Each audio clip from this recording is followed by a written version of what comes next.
Hello, beautiful people, and happy Metaphysical Monday.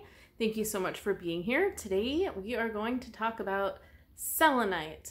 And I really feel like I should make two videos about this because selenite is not what everybody thinks it is.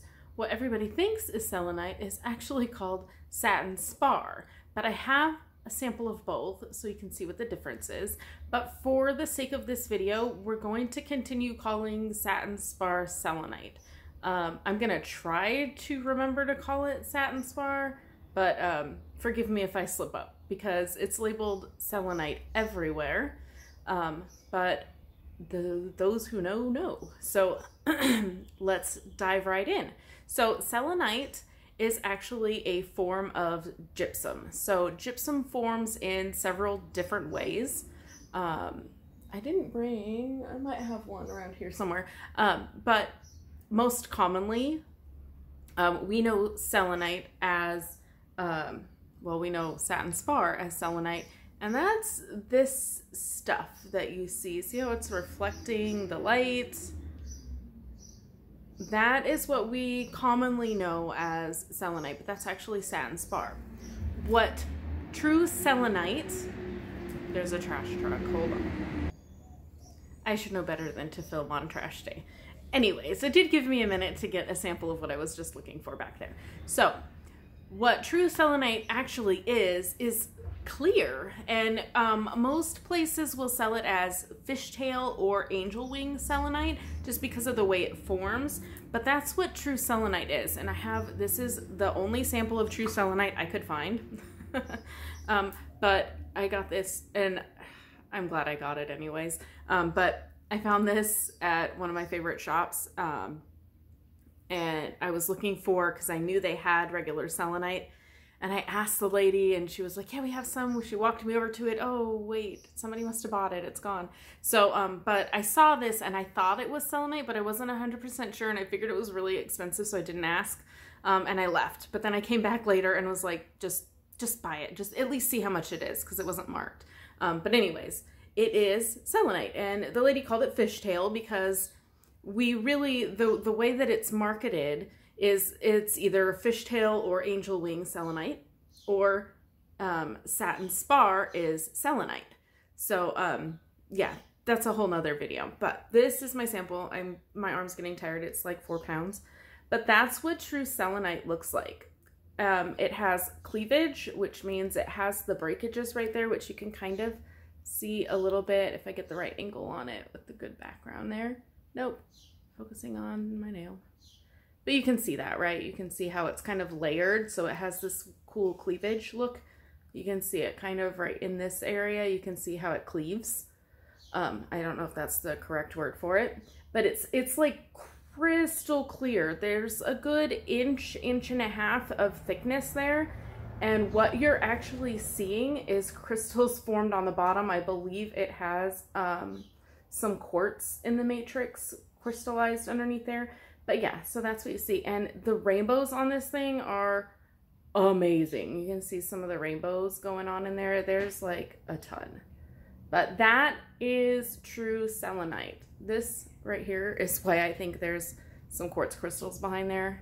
You can't see inside there because the lighting is terrible, but there's a bunch of little crystals inside there. But yeah, this is an amazing piece, and I'm so glad I found it, and it wasn't as much as I thought it was going to be.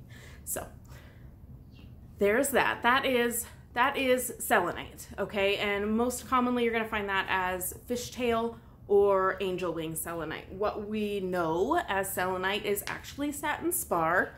You see these, right? And I already showed you my little nuggets. I call them my nuggets. I don't know they're tumbles, I guess. But you can see what you're familiar with as selenite, how it reflects the light. It's just awesome. Okay, a couple more samples. This is a pendant that I just kind of whipped up in a hurry. Same thing, right? You can see how the light reflects in it. And then these, I have my salt lamp right there. But at that same shop where I got that hunk of gorgeousness, I also got this. It is a lamp, like the salt lamps, It's got a whole board out and a place for the cord, and my light is kind of just sitting right there. It's got this character right here. It's a little hole, but you can see, and I'll get into that a little bit, you can see how it's kind of a little bit bent. That is because of the way the satin spar is formed. Also, I have one more piece I'm going to show you. And I've posted this on my Instagram before, but I use this to charge other crystals. But like you can see through it, like you can kind of see my neck and my hair through it a little bit. It's a little bit see-through, but it is fibrous. It does have those long thread looking, that's how it forms. But it's a nice size piece. I want to say that's probably 6 inches or so, about ½ an inch thick, and maybe 2 inches wide right there. Nice flat polished piece. It's usually behind me on this shelf, and when I need to charge some crystals or cleanse, not really charge, but cleanse some crystals quietly, because I usually would use sound, I can just place like some tumbles or my pendants if I need to clear them. If I had a particularly shitty day, I'll stick my pendant on here to kind of cleanse the energy off of it overnight. But remember this piece, I'm going to talk about it again later. All right, so now you've seen what they look like. They also form in desert rose. So this is another from the gypsum family. You are probably familiar with desert rose. It's very powdery. That's the gypsum. But this is another form of gypsum, just like the selenite and the satin spar. There's another variety that I have never actually seen in a shop or for sale anywhere. I just discovered it when I was looking up stuff for this video. But it's a gypsum flower, which is kind of like a combination of these, but it like makes like branches, and it kind of looks like a alien flower, if you asked me. But yeah, so I have like actually a jar of desert rose right here. I love them. They're so cute. But anyways, so those are the different varieties that gypsum forms in. And it's a variety of selenite, I guess, if you will, if you're not being super picky on the terminology. But the ones that form like this are actually form this way because they have sand. They form in kind of sandy areas that are like kind of windy, and they get sand particles in them, and that's why they form this way. There's another one that's more brown. It has more plate-like formations, but it's basically the same thing. It doesn't have the white powder on it. It's just kind of a peachy brown color. Okay, so those are the different gypsum varieties that we kind of lump in the selenite family. So true selenite, satin spar, desert rose, and then those gypsum flowers, which I can only describe as alien flower looking formations that I've never seen before. So now that we know what they look like and what kind of their differences are, let's get into what they can do for you. So a little bit more about the stone. It's a 2 on the Mohs scale, which means it's very soft. So a lot of people think that you can't get selenite or satin spar wet. You can get it wet. It will soften over time if you continuously get it wet. That better not be another trash truck. It is, but he's just driving by. Okay. If you have a polished piece like this one, this is carved and polished, it does lose its luster if you get it wet, but it's not going to dissolve your crystals. So don't be too afraid of them getting wet. If you wanted to put them out in the moonlight and you're afraid it might rain, it's not really going to harm them that much. It will help them to soften over time though. So, but if you get it wet, don't freak out. It'll be okay. You just don't want to soak it, like you don't want to put it in a bathtub with you or anything like that, or leave it out for long periods in a stormy season. It will soften it a little bit and make it more easy to break. So it is named after the Greek goddess of the moon, Selene, which is pretty common. And let's see, it's a crystallized form of gypsum, which we discussed. And you can see it, I hope you can see it. You can see like the long lines in there. I hope it focuses more on that than me. but you can kind of see it in there, I believe. But those long lines, that's how it forms. It forms in long fibrous formations, I guess. So where it can be found, it's found in a lot of places actually. China, India, Madagascar, Morocco, Greece, Mexico, Australia, the US. It's found in a lot of places. It's a very common crystal that you can find. And satin spar is generally a little lighter on the pocketbook than the true selenite, the clear selenite. That can be a little bit more rare, but the fibrous variety that we know as selenite, which is actually satin spar, is a lot less expensive and more readily available. That's why you kind of see it everywhere. It is actually great if you are a Taurus. If you're a Taurus, this is your stone. Being a Taurus, being born under the Taurus sign, gives you a little bit stronger of a connection with this stone, with this crystal. So it works better for Taurus than it would for anybody else, but that's not to say it won't work for everyone. It works for everyone. It's just really a stronger connection with Taurus. It is great for, especially the clear selenite, for your crown chakra and higher.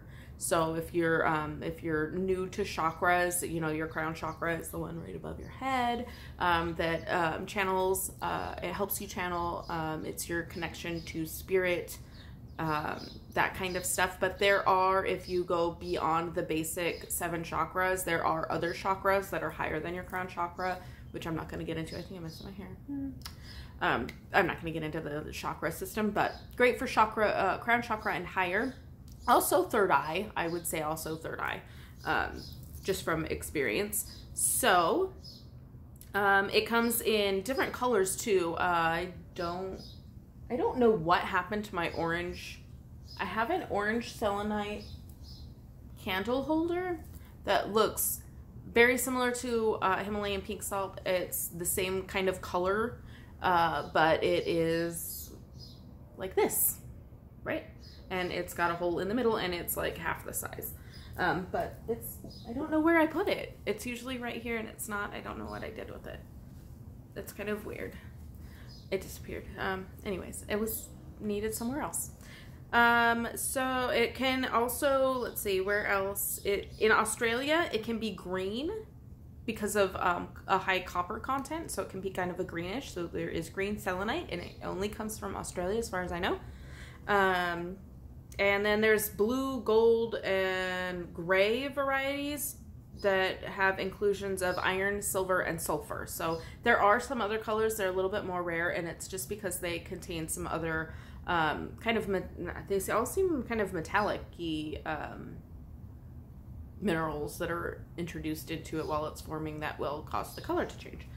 Okay, some myths and legends. This one's a short one. I couldn't really find a whole lot other than that it was named after the goddess of the moon, Selene. But it was used, some interesting like historical information.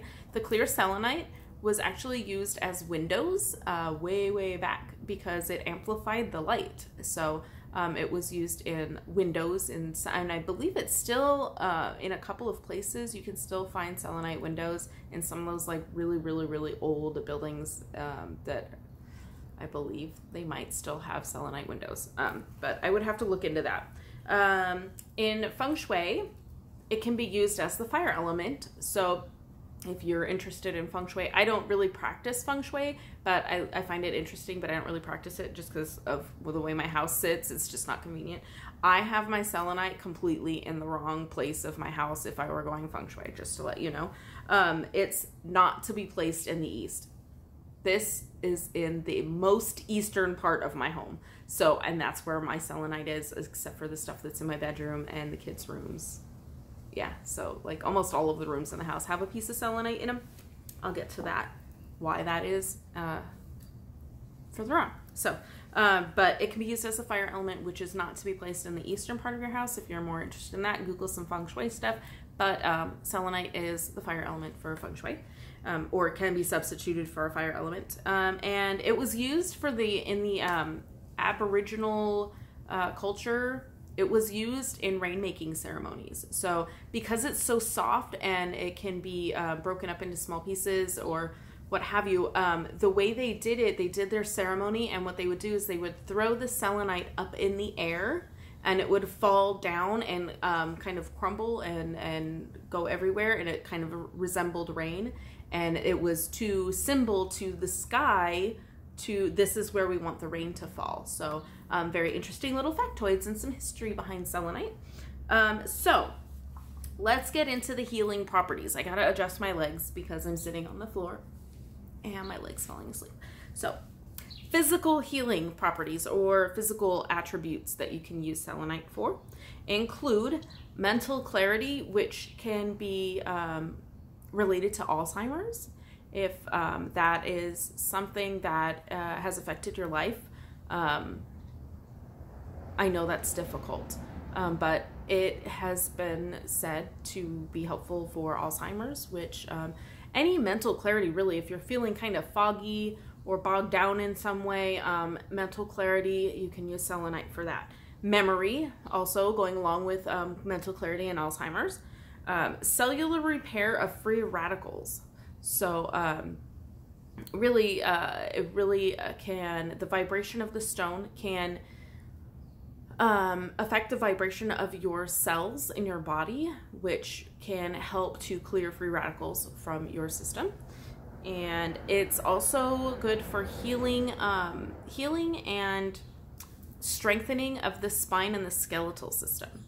And that goes for more so the clear selenite, but both forms, both of the selenite varieties can be used for that. So osteoporosis, if you're suffering from osteoporosis, it could be a good stone to carry or to wear as a pendant. Or carry the nugget, you stick these little nuggets in your pocket if your bones are achy, right? It can help with that. What else? Breastfeeding. If you are having trouble producing milk, it's supposed to help with that. Particularly the Satin Spar variety. I saw that most. Other physical symptoms that kind of similar to moonstone. Go figure. It's named after the goddess of the moon. But breastfeeding, also headaches, migraines, and issues with PMS, it helps with that. I also read there is some words going around about possibly it healing like from cesarean section. So if you have surgical procedures involving your lady parts, your reproductive organs, it can help aid in healing from that as well. Also, it helps your body to absorb calcium. So if you're, that goes back to also to skeletal health and osteoporosis. Having the vibration of the selenite will aid your body in absorbing calcium better. And epilepsy and seizures, it helps with that. It also helps with fertility, going back again, and going along with fertility, kind of, sex drive. So if you're struggling in that arena, or you just want to maybe match your partner's drive, then I would say there's your stone. Okay, so that's kind of it for the physical, unless I can think of something on the fly. Metaphysical aspects of selenite and satin spar. Connecting with guides and angels, ascended masters, your higher self. Oh my gosh, my hair is kind of crazy right now. Connecting with your higher self, angels, guides, that kind of stuff. Again, going along with it being good for your crown chakra and your third eye. Let's see, shields from outside influences. It promotes calming and tranquility. It does have a very soft vibration. It's a high vibe stone, but it's a soft, if that makes sense. It is an elevating vibration, but it's not a harsh, like in your face, like loud music type of vibration. It's more of a soft, peaceful, raising your vibration, if that makes sense. So some people will listen to like some hardcore music to get them amped up. This would be the I listen to classical music to raise my vibration type stone, if that makes sense. Let's see what else. helps access your past life. If you wanted to do past life regression, look into what your past lives were. This stone can help with that kind of experience. And your future self, if you want to kind of get in touch with your higher self. Your higher self knows what is going to happen in your future as well. Keep in mind, though, I would say be careful. Your future self, your higher self isn't going to show you future stuff that you're not ready to handle. So don't go into it expecting to know your entire future, because your higher self knows what you should know, what you would be okay, what you can handle with knowing. So that also goes for past life as well. But it will help with time, I guess. Time travel, kind of. Protection, self-confidence, helps reduce stress. Aura cleansing, this is my favorite. And psychic abilities, raising your vibrations again. Cleansing other crystals, right? What I was talking about earlier. Cleansing other crystals. Clearing your own energy blockages. And accessing memories. I have this memory, and I haven't tried it yet. I have this memory of a staircase made of concrete, and I have no idea. Every time I see a staircase made of concrete, like a concrete staircase, I get this like weird feeling. Like it's almost like a deja vu, but I have no idea what happened. So I feel like I'm repressing something. I'm going to try selenite or satin spar to help maybe try and figure out what that was. But there you have the metaphysicals, what they can be used for. So I'm going to give you a quick little, because we're at like 20 minutes, 22 minutes, quick little how to use the stone for some of these things that I mentioned. So cleansing your aura. I'm going to use this one to use that, but really it's kind of like saging yourself or smudging yourself. Really, you just want to brush it off.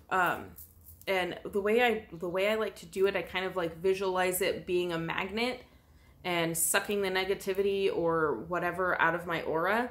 And then I just kind of like brush it off, and I kind of flip it up at the end to kind of fling it away from me. But I will start at my crown chakra, go behind my head, in front of my face, and then go down my arms and do the same thing down my front. Of course, I can't really do my back very well, but it gets the job done. And you can go down your whole body if you need to, but that's how you would cleanse your aura with satin spar or selenite.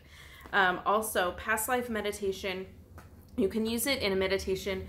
Put it on, if you're trying to access either past or future, you can put like maybe this. I don't know if I would use this on my third eye just because it would probably roll off. But maybe if you have a palm stone or a worry stone, which I have one of those somewhere, I forgot to grab, then something that's kind of flatter, you could place it on your third eye and during a meditation. Also, you can put it on your chest. Like I would probably use that bar again and lay it on my chest and do like a lying down meditation to kind of clear everything out, to like a clearing meditation, but placing it on your third eye to do like a past life meditation or possibly a future meditation as well. Cleansing other crystals. I already mentioned that and how to do it. Jewelry. Yeah. This guy right here. This, I have a day job in retail. I know, it sucks. I feel you guys who work in retail. I have a day job in retail, and this little baby repels the negative people. It does like energy vampires mostly. Like you will still come into contact with negative people, but the really bad ones will kind of, you can tell when they're going to be difficult, but they just don't. You know what I mean? Like you get that sense, and I'm intuitive, so I maybe feel it a little bit stronger than the average Joe, but this little baby right here wearing selenite as jewelry is a great way to repel energy vampires, narcissists, people who just want to dump on you for the sake of dumping on you, even though it doesn't really make them feel better. That's a whole nother conversation as well. And basically generally keeping your aura clear.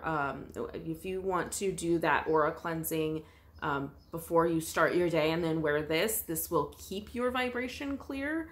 and keep your vibration high and your aura clear of gunk and keep it from absorbing other people's gunk. And it's great for sleep.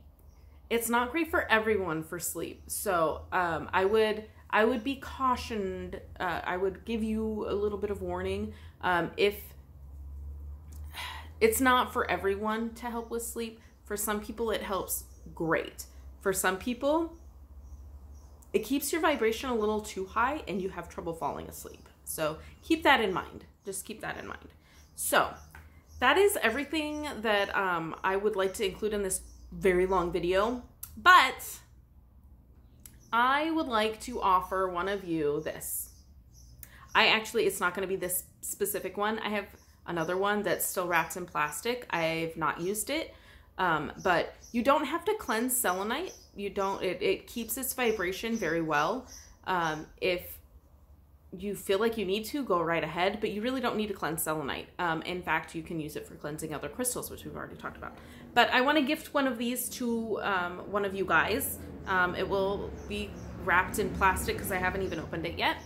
But I want to give it away to one of you. So comment below, and I don't even really know what question to have you answer to comment below. Just comment something, like, hey Melissa, your videos are too long, or something, whatever. Be kind. If you have a criticism, make it constructive criticism, but comment whatever you want. Just leave a comment. Make sure you like the video, and don't forget, if you're new here, to subscribe and hit the notification bell as well. If you just subscribe without hitting the notification bell, it's going to show in your subscriptions feed, but it's not going to let you know when I post something that you might want to see. So definitely hit the bell.